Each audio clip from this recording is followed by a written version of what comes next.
ഈ സാംബശിവന്റെ ഭാഷയിൽ പറഞ്ഞാൽ ഈ കഥ നടക്കുന്നത് ഒരു റെയിൽവേ സ്റ്റേഷനിലാണ്. കീറിപ്പറിഞ്ഞ വസ്ത്രം ധരിച്ചൊരു ബാലൻ തണുത്ത് വിറച്ച് റെയിൽവേ സ്റ്റേഷന്റെ മൂലയിൽ ഇരിക്കുന്നുണ്ടായിരുന്നു. ചെരുപ്പ് പോലും ഇല്ലാതിരുന്ന അവന്റെ കാൽപാദങ്ങൾ വല്ലാതെ തണുത്ത് മരവിച്ചു പോയിരുന്നു.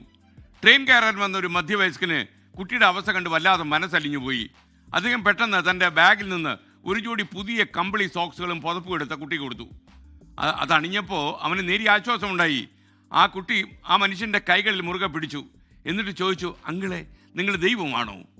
അദ്ദേഹം അവൻ്റെ തലയിൽ തലോടിക്കൊണ്ട് പുഞ്ചിരിയോടെ പറഞ്ഞു, അല്ല മോനെ, ഞാൻ ദൈവത്തിൻ്റെ മകനാണ്.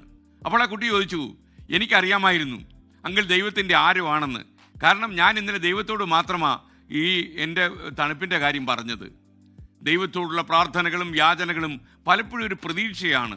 പ്രാർത്ഥനകൾക്കുള്ള മറുപടി നമ്മളെപ്പോലുള്ള സാധാരണ മനുഷ്യരുടെയാകും പലപ്പോഴും യാഥാർത്ഥ്യമാകുക.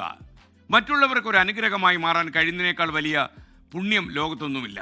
സഹാനുഭൂതിയിലൂടെയും സഹകരണത്തിലൂടെയുമാണ് ഒരു സമൂഹം നിലനിൽക്കുന്നത്.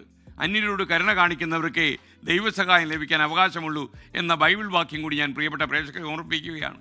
മറ്റുള്ളവരോട് കരുണയും സഹാനുഭൂതിയും കാണിക്കുമ്പോൾ നമ്മുടെ ദൈവത്തിൻ്റെ അംശാവതാരമായി മാറുന്നു.